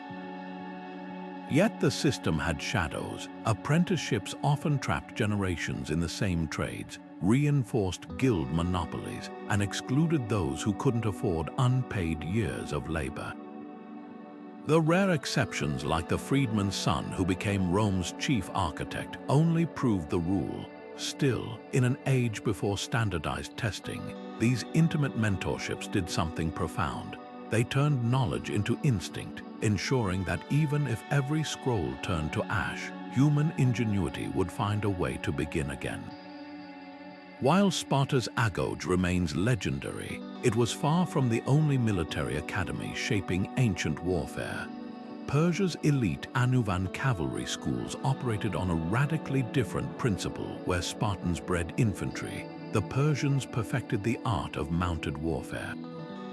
Picture a sprawling compound near Persepolis, where noble youths as young as 12 spent years mastering horseback archery at full gallop, their training so rigorous they were said to ride before they could walk. These weren't just riding lessons, they were exercises in synchronized chaos. Students learned to loose arrows while guiding horses with only their knees, to pivot mid-charge at a commander's whistle, and to survive days in the desert with nothing but a waterskin and dagger. The payoff was undeniable. Persian cavalry became the terror of the ancient world, outmaneuvering heavier Greek phalanxes with lethal precision at battles like Gaugamela. Rome's military education took a more systematic approach. Young officers at the Scholae Militum didn't just train their bodies, they studied logistics like modern MBAs. Wax tablets from Vindolanda reveal cadets calculating supply routes. One legion needed 30 tons of grain per week, and practicing fort construction using miniature models. Field exercises were ruthlessly practical, marching 30 miles with full packs, then digging defensive trenches before dinner. but Rome's true genius lay in its meritocracy. Unlike Persia's aristocratic exclusivity, a talented plebeian could rise through the ranks, earning commissions by mastering the Epitoma Rei Militaris, a 4th century textbook detailing everything from siege engines to morale-boosting rituals. Emperor Hadrian famously started as a staff officer, his meticulous reports on troop readiness catching the eye of superiors. China's military academies under the Han Dynasty added philosophical depth to physical drills. At the Taizhou Officer School, cadets analyzed Sun Tzu's Art of War alongside Confucian classics, learning that true leadership balanced strategy with virtue. Mock campaigns weren't just about victory. Students were graded on how they treated captured villagers. The legendary General Ban Kao exemplified this ideal, a scholar who could quote poetry while directing ambushes that secured the Silk Road. This dual emphasis created officers who could negotiate treaties as deftly as they led charges, proving that the pen and sword weren't rivals but partners. What united these diverse systems was their obsession with scenario training. Persian cadets rehearsed ambushes in Santable war games centuries before modern militaries adopted the technique. Roman officers practiced river crossings using scale models with flowing water, while Han strategists staged full-scale mock battles with bamboo swords and chalk-marked fatal blows. These weren't theoretical exercises, they were stress tests for command. When Alexander faced Darius Roman III at Issus, his ability to adapt mid-battle came from years of Macedonia's brutal war games, where live steel was sometimes used to keep training lethally realistic. The legacy of these academies echoes in surprising places. West Point's honor code mirrors the Roman Sacramentum Oath, where loyalty to comrades outweighed personal survival.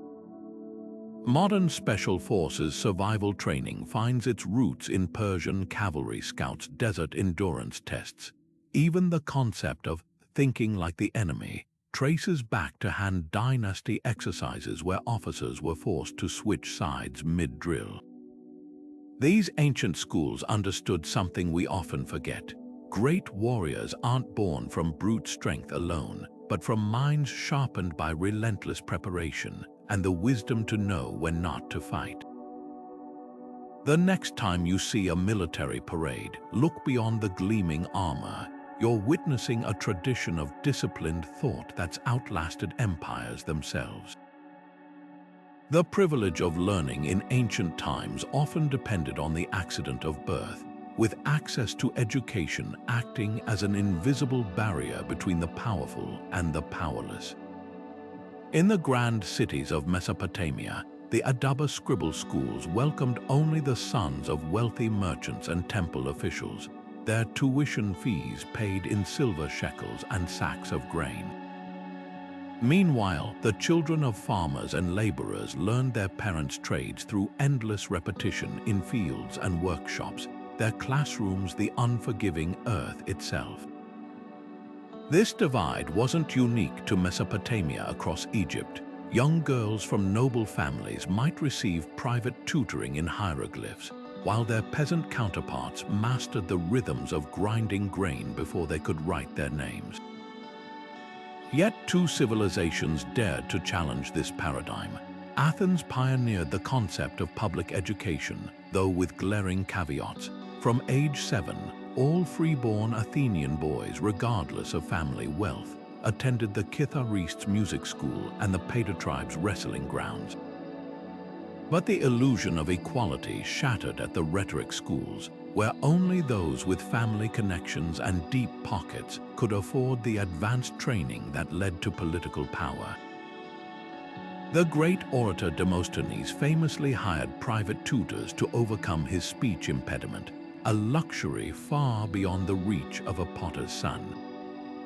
Similarly, Rome's Ludi Magister offered basic literacy to plebeian children in crowded street-side classrooms, while patrician youth studied Greek poetry with elite grammarians in shaded villas.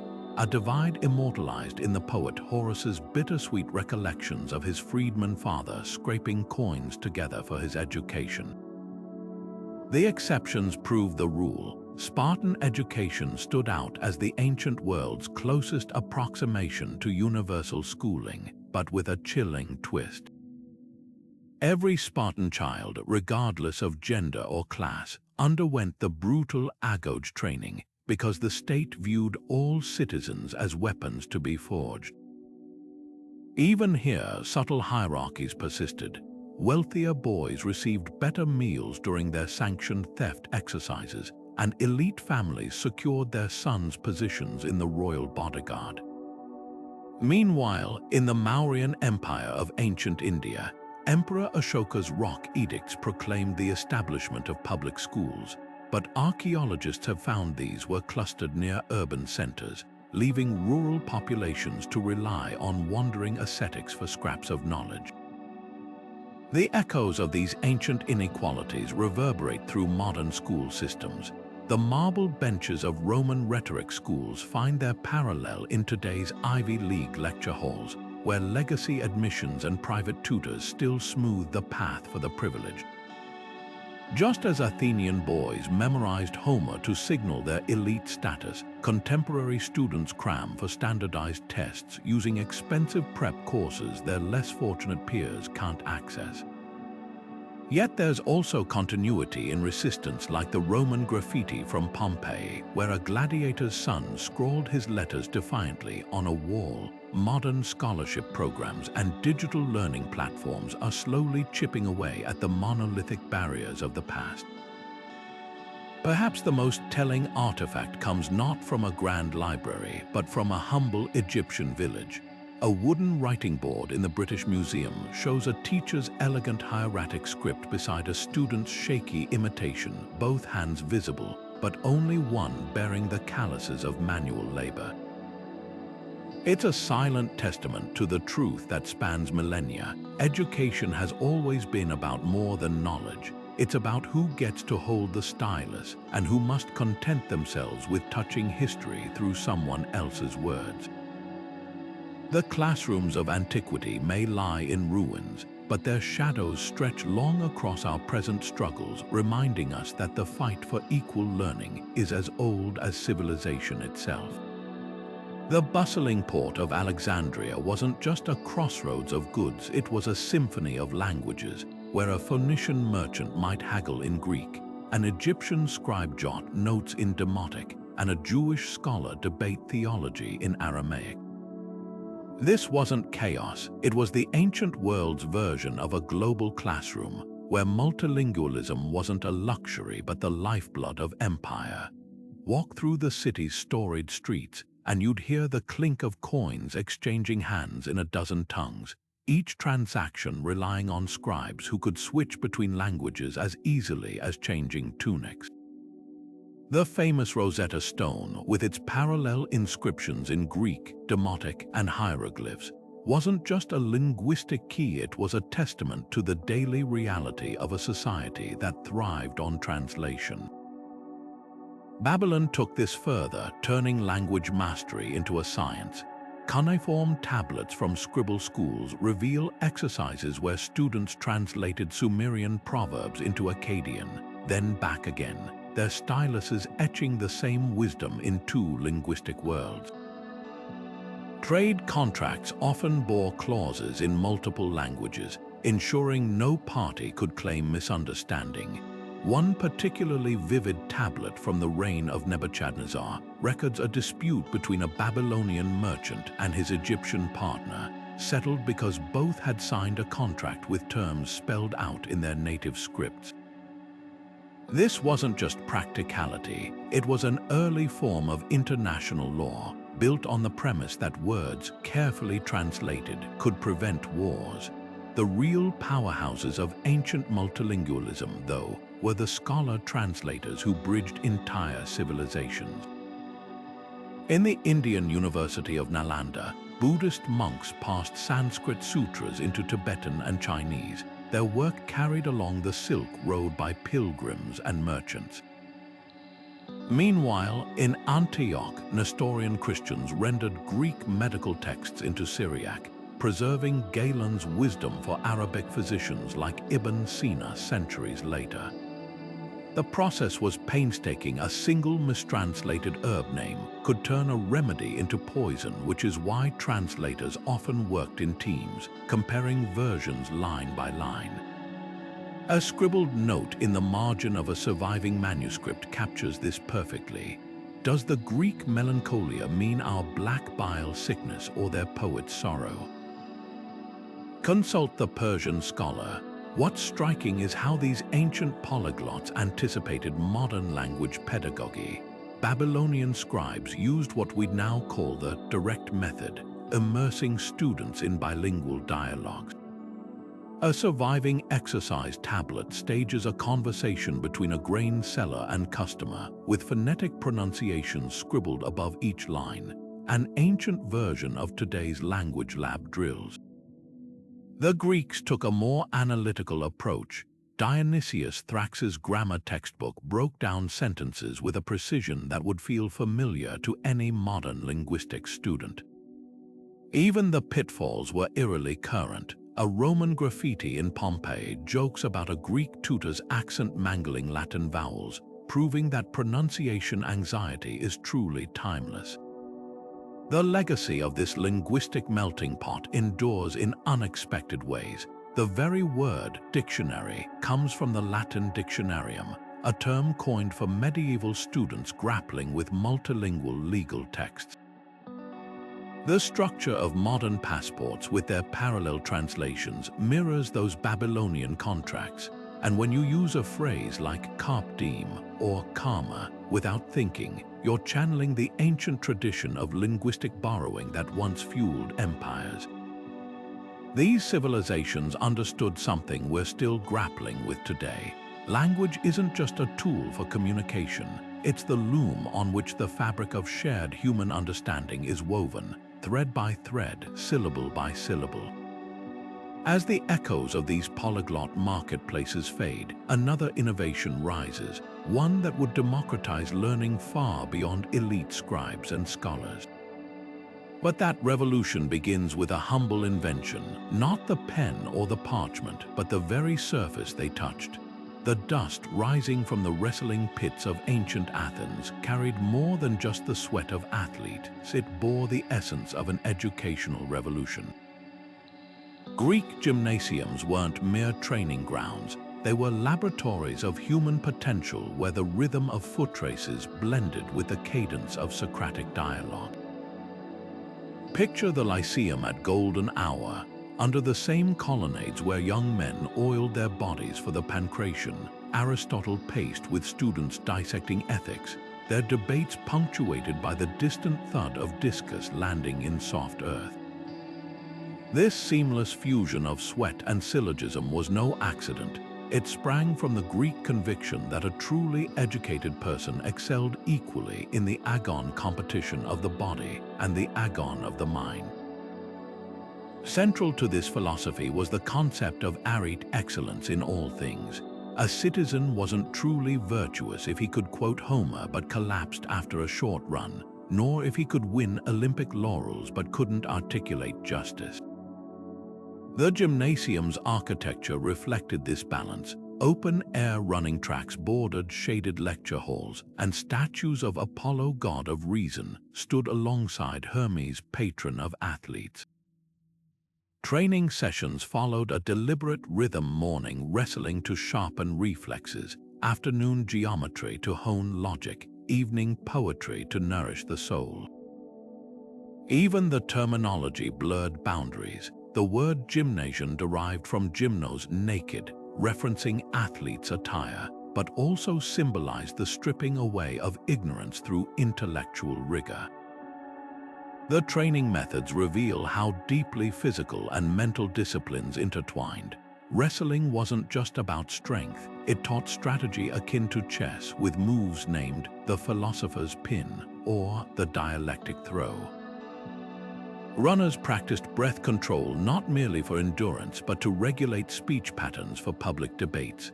A surviving fresco from Pompeii, inspired by Greek models, shows a boxer studying a scroll between rounds, embodying the ideal of mens sana in corpore sano, a sound mind in a sound body. This synergy produced extraordinary figures like Pythagoras, who allegedly coined the term philosopher while watching a wrestling match, struck by how the competitors sought not just victory but mastery of form. Yet the Gymnasium's greatest innovation was its egalitarian ethos, at least for freeborn males. Unlike Sparta's militarized drills or Persia's aristocratic cavalry schools, Greek gymnasiums theoretically welcomed all citizens, though wealthier youths had more leisure to train. Here, a farmer's son could outrun a merchant's heir, then best him in a debate on governance. This meritocratic spirit birthed the Olympic truce, where warring city-states paused hostilities so athletes could compete. The parallels to modern education are striking. Our emphasis on well-rounded students, the resurgence of movement-based learning, even the design of campuses with gyms adjacent to libraries, all faint echoes of the Greek vision. The legacy of these institutions survives in unexpected places. The Renaissance's Studia Humanitatis revived the gymnasium model, blending physical arts like fencing with rhetoric. Modern research now confirms what the Greeks intuited: aerobic exercise boosts neurogenesis, while complex motor skills enhance cognitive flexibility. When a contemporary school integrates yoga with poetry or math with dance, it unknowingly revives a 2,000-year-old pedagogy. The gymnasium's ruins may crumble, but its core premise endures. To educate is to cultivate the whole self, where the flexing of muscle and the stretching of thought are not opposites, but partners in the dance of human flourishing. As we move from the sunlit palistras of Greece to the disciplined halls of another ancient civilization, the next chapter reveals how education became not just a pursuit of balance, but a tool of empire, where rhetoric was sharpened into a weapon, and classrooms trained minds to conquer not stadiums but the world itself. In the dim light of a Mesopotamian scribble school, the silhouette of a teacher loomed over his students, reed rod in hand, a figure of both reverence and terror. These early educators weren't just instructors, they were gatekeepers of civilization itself, tasked with transforming clumsy hands into instruments of precise cuneiform. Their methods were uncompromising. A surviving tablet from Nippur lists a student's offenses: poor penmanship, talking out of turn, each marked with a tally of beatings received. Yet these harsh masters also nurtured genius. The same tablets revealed tender moments: a teacher praising a struggling pupil, offering extra rations to the diligent, even comforting homesick children with stories of royal scribes who'd once been just as fumble-fingered. Half a world away in ancient India, the guru-shishya relationship embodied an entirely different philosophy. Under the banyan trees of Taxila, teachers like Panini, whose Sanskrit grammar remains unparalleled, eschewed rods for riddles. Lessons unfolded through dialogue, with gurus tailoring wisdom to each student's temperament. The Chandogya Upanishad captures this intimacy. A guru asks his pupil to dissolve salt in water, then says, "The truth is like this, though you cannot see it, it permeates everything." This personalized approach produced polymaths like Charaka, whose medical theories blended anatomy with ethics, and Aryabhatta, who calculated pi centuries before Europe's mathematicians. Then there were the provocateurs, thinkers like Diogenes of Sinope, who turned teaching into performance art. While Plato's Academy debated abstract ideals, Diogenes lived in a tub, mocking social norms with stunts like carrying a lamp in broad daylight, searching for an honest man. His classroom was the Athenian agora, his lessons designed to shock students out of complacency. When Alexander the Great offered him anything he desired, the philosopher supposedly replied, "Step aside, you're blocking my sun." This wasn't mere theatrics, it was pedagogy as demolition, breaking down mental constructs so true understanding could emerge. Confucius perfected the art of the teachable moment. Unlike scribes drilling rote memorization, the first teacher wandered China's warring states, tailoring lessons to circumstance. Seeing a grieving woman at a landslide, he transformed her tragedy into a lesson on resilience. Remember, the wise adapt like water blocked today. They find new paths tomorrow. His analects aren't rigid doctrines but contextual gems from governance. Lead by virtue like the North Star to self-cultivation. Better a diamond with a flaw than a pebble without. Centuries later, his emphasis on moral modeling over punishment would echo in modern progressive education. The tools these ancient teachers wielded reveal their priorities. Egyptian scribble schools used miscellanies, model letters blending practical skills with life advice. Don't gossip like a babbling bird.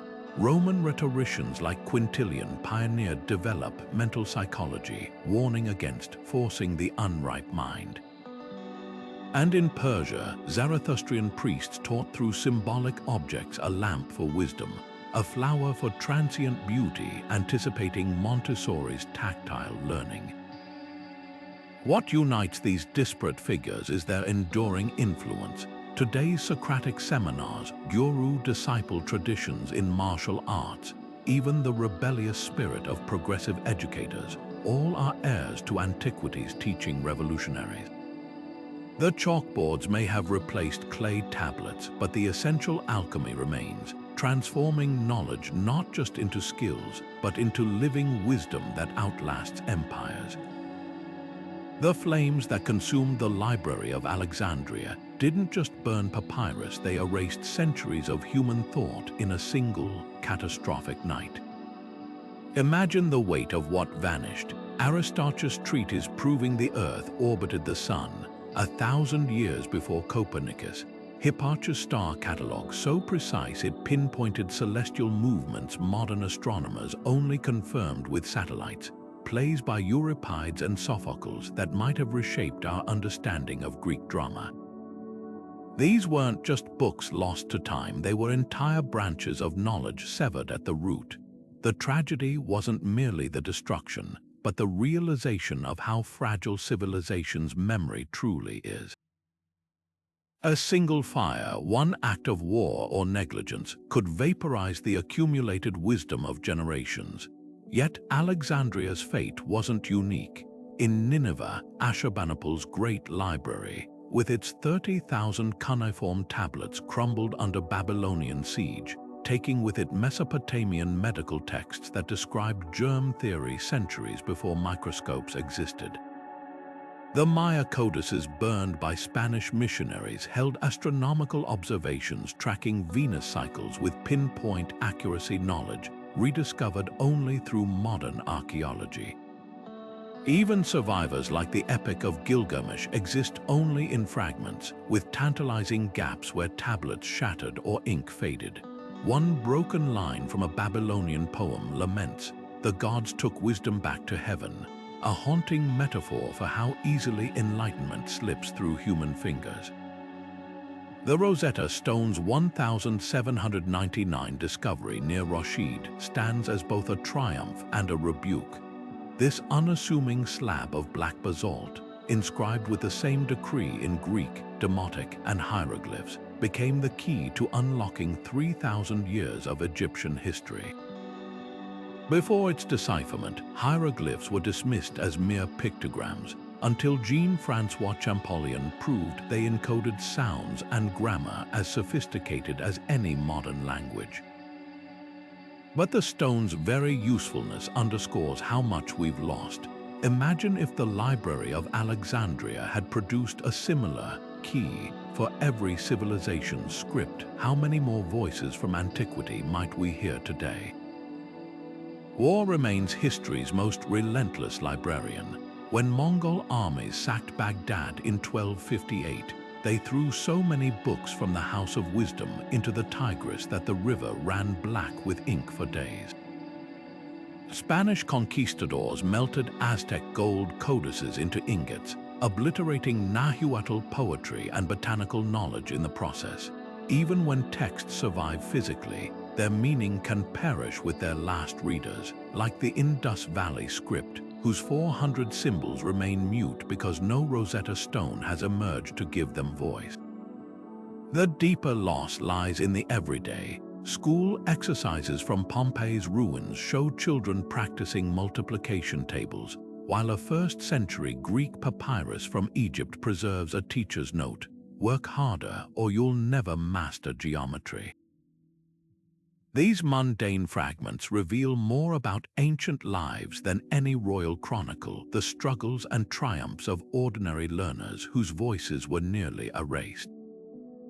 Every time archaeologists brush dust off a new ostracon or palimpsest, we're reminded that history isn't just made by kings and conquerors, but by scribes who copied texts by flickering lamplight, students who doodled in margins, and teachers who believed knowledge was worth preserving even as empires fell. What makes these losses so poignant is their randomness. The Herculaneum scrolls, carbonized by Vesuvius eruption, are now being read through particle accelerators, a technological miracle that may yet resurrect Philodemus' lost works on ethics. Meanwhile, thousands of Sumerian tablets survive only because they were baked hard when invaders burned the very buildings meant to destroy them. For every scroll saved by chance, countless others vanished without a whisper. The real lesson isn't just about what was taken, but what remains, and the urgency to protect it. When we hold a 2,000-year-old homework assignment or decipher a pharmacist's prescription from Ptolemaic Egypt, we're not just uncovering the past, we're reclaiming broken links in the great chain of human curiosity. Walk into any modern classroom, the rows of desks, the teacher's podium, even the groan-inducing homework assignments, and you're stepping into a living museum of ancient innovations. Those standardized tests causing students to sweat bullets today, their DNA traces back to China's imperial examinations, where Confucian scholars spent days writing essays on morality and governance in isolated cubicles to prove their worth. The grueling gauntlet of law school's Socratic method, where professors grill students with relentless questions, that's straight from the playbook of Athenian philosophers who believed truth emerged only through the friction of debate. Even the humble report card has ancient pedigree. Mesopotamian scribble schools graded students on cuneiform precision with clay tablet progress reports that could mean the difference between a scholarship and a beating.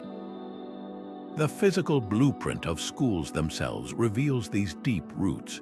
The lecture hall's amphitheater design mirrors Plato's Academy, where students circled their teacher for participatory learning, no back row daydreaming allowed.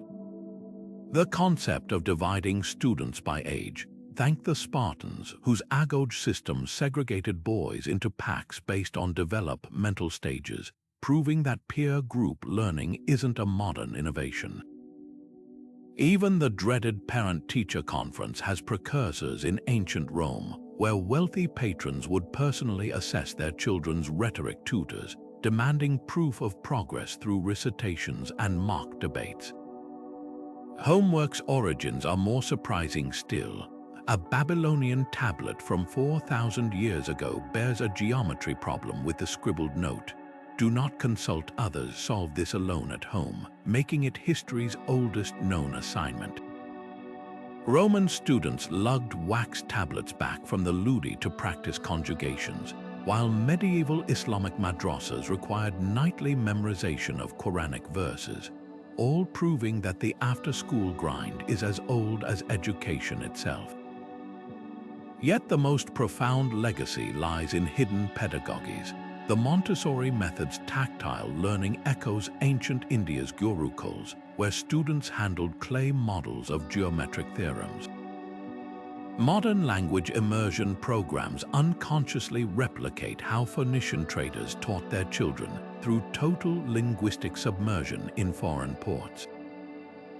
Even the recent trend toward gamification in education finds its ancestor in Viking chieftains teaching battle strategies through chess-like board games. What's truly humbling is realizing how little has fundamentally changed. For all our smartboards and online portals, education still hinges on the same ancient alchemy: a curious mind, a guiding mentor, and the stubborn human determination to pass the torch of knowledge, one generation at a time. The desks may be plastic instead of stone, but the sacred exchange at their core remains timeless. From clay tablets to virtual classrooms, the story of education is humanity's oldest and most enduring revolution. Those ancient scribes hunched over damp clay, the Spartan boys enduring floggings in silence, the Athenian philosophers debating under olive trees. They weren't just teaching subjects, they were shaping what it means to be human. Every time a modern student solves a math problem or wrestles with an essay, they're walking in the footsteps of a Mesopotamian apprentice struggling to perfect cuneiform, or a young Confucian scholar memorizing the Analects. The tools have changed, but the essence remains. Learning is how we transcend our limits, how we turn chaos into order, how we outlast our own lifetimes. What's striking isn't just the resilience of these ancient systems, but their contradictions. The same Sumerian schools that beat students for misplaced wedges also preserved the world's first love poetry. Sparta's brutal Agoge produced warriors, yes, but also poets like Tyrtaeus, whose verses rallied armies. Even Rome's pragmatic classrooms, obsessed with rhetoric and empire, gave us Seneca's letters on compassion and Marcus Aurelius' meditations on humility. Education has always been this paradox, a forge that both hardens and refines, a ladder that lifts some up while leaving others behind. As we swipe screens and stream lectures today, it's worth remembering how fragile this all once was. A single fire could erase centuries of knowledge. A conquering army could silence entire traditions. The Library of Alexandria's ashes remind us that progress isn't inevitable, it's a choice we renew with every child we teach, every book we preserve, every question we dare to ask. Those ancient classrooms, for all their flaws, held a radical faith that the mind, once awakened, can lighting a torch that outshines even the mightiest empires. So the next time you see a backpack slumped on a school bus step, or hear the murmur of students in a library, listen closer. Beneath the modern hum, you might catch echoes, the scratch of a stylus on wax, the rhythmic chant of Vedic hymns, a Spartan drill master's whistle. The voices are different, but the song remains the same. We teach, we learn, we pass the torch. And if those ancient pioneers could see us now, they'd surely nod in recognition, because some things, thank goodness, never change. Now it's your turn. Would you brave the strict discipline of a scribble school to master cuneiform, or trade modern comforts for philosophical debates in Athens' groves? Drop your pick in the comments, and don't forget to like and subscribe for more journeys into the past. After all, history isn't just about dates and dust. It's the story of how we keep reaching, generation after generation.